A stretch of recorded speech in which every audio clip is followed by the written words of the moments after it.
welcome to Office Hours with me, Nicolle Weeks from Human+AI. This week I'm talking about AI resistance.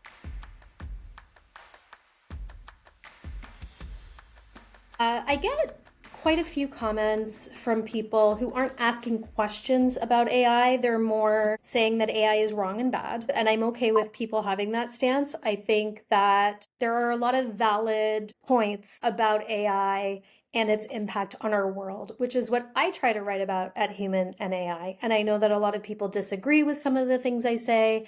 And I, for one, am so happy for you to come leave comments here or send me a comment and let me know how you disagree with me, because I am so interested in finding out what people are thinking about AI and how I can help to inform them about how AI is affecting the world. So please keep sending me your comments. I recently did a post on TikTok about how I am finding I'm in a bit of a creative renaissance. I'm able to come up with these ideas that 5-10 years ago, I would have said, wow, I have an idea for an app, but I guess I'm never going to do that because I can't build an app. I didn't have access to that kind of technology. I didn't have that skill set.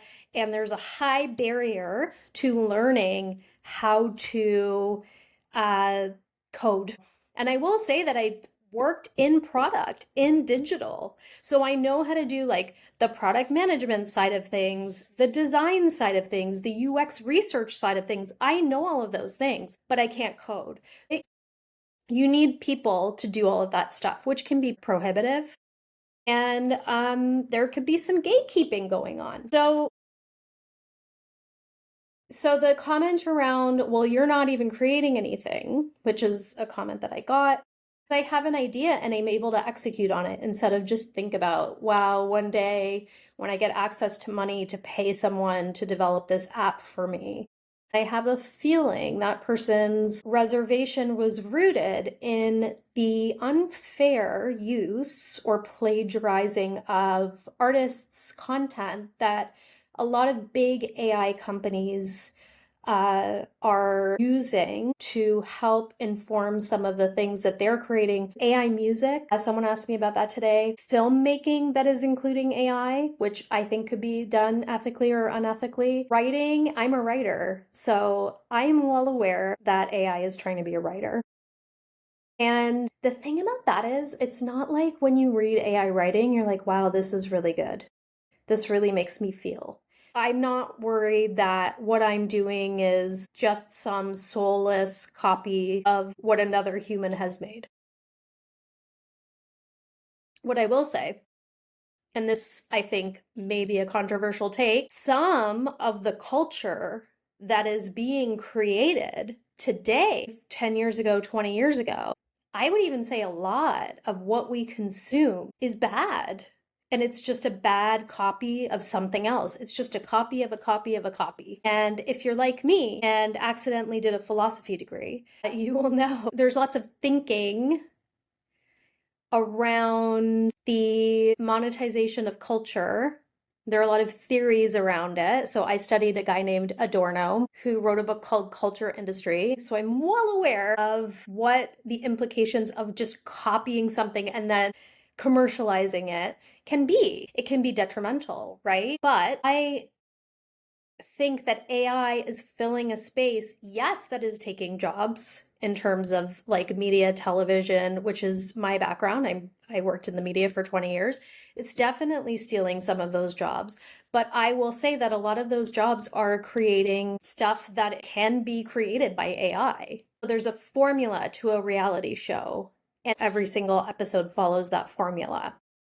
As the person who's writing out the show, sure, you have to be creative and think like this character, this person who is completely a reality TV star, so we're not scripting it at all, but obviously they are. They write out a script. This is what you're going to do. This is what you're going to say. And even the fact that it's called a reality show is pretty crazy, right? Because it's all scripted and none of it is reality. It's not a documentary. Documentary, you would be held to account on the factual nature of what you're producing.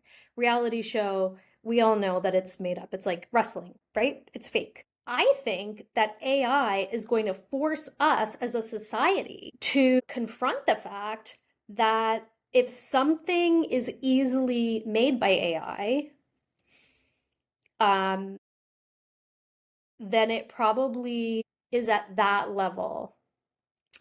I don't think that AI could write an Oscar-winning script. I don't think AI could create music that I would listen to and cry to. I'm open to being wrong, by the way. When people write about how they hate AI and they get really mad at me, I understand why. It's not my fault, but I understand, and I think it's really important that we continue to foster this conversation with each other about the importance of, like, how is AI seeping into our culture? How is it affecting society? You might not think it's important that AI is writing music. It's so important. There's so much meaning there, and we should have a conversation about it. We should have a debate about it. We should have a forum to talk about how AI is affecting things and how we want to see that roll out. Not what governments or companies or shareholders, what do citizens want from AI? And how can we make sure that it's seen as a public good and not something that's just making a ton of money all the time, which is what it's being optimized for right now. My fear is if you are anti-AI and you are like commenting on my newsletter, which you should, but like, what else are you doing to be in that conversation? Being AI literate is so important because I want you to know your facts. I want to know my facts. I want to know what I'm talking about, which is why I started writing the newsletter. You probably know that I try very hard to be skeptical of what's happening in the AI world. I use AI every day. I'm very into it. I love it. It's so cool. I also have had a digital and tech background, and I've always been an early adopter. I was an early adopter with the internet because I'm old. I think it's really important for me to understand the technology that I'm adopting. And I think it's important for you too.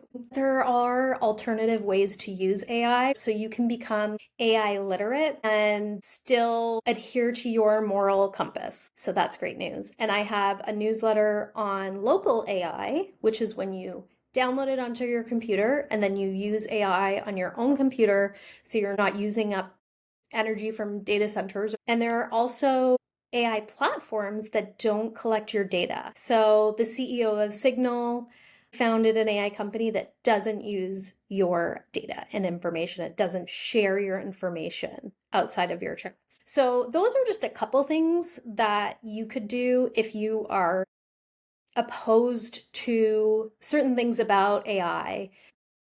One of the things that I think is cool is you could use Claude to code an app. Say you use a period tracker app and you're like, hey, I don't want a company knowing that information about me. I think that's sensitive information. I don't want the company to know it.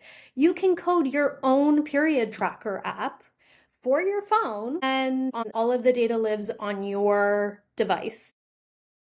There are certain things that could be very advantageous if you have issues with privacy. You don't have to use AI to create output. You could just talk to it and use it as a way to get your thoughts out of your head and put together an argument, those kinds of things, challenging you on your beliefs. Where am I wrong here? Where would a university professor poke holes in this argument? It's so useful. I'm not trying to convince you. I'm just saying these are the reasons that I use it. And if you become more AI literate, that's a better way to have that argument, and it's a better way to affect change. Get in touch with your local political representative and ask what their stance is on AI. Have a conversation with them. Find out what government is talking about, because it's really, really important. It's affecting everything in the world. So I really want all of us to engage in this conversation and not let all of this stuff happen to us. If you don't already subscribe to Human and AI, the URL is nicolleweeks.substack.com. Thanks.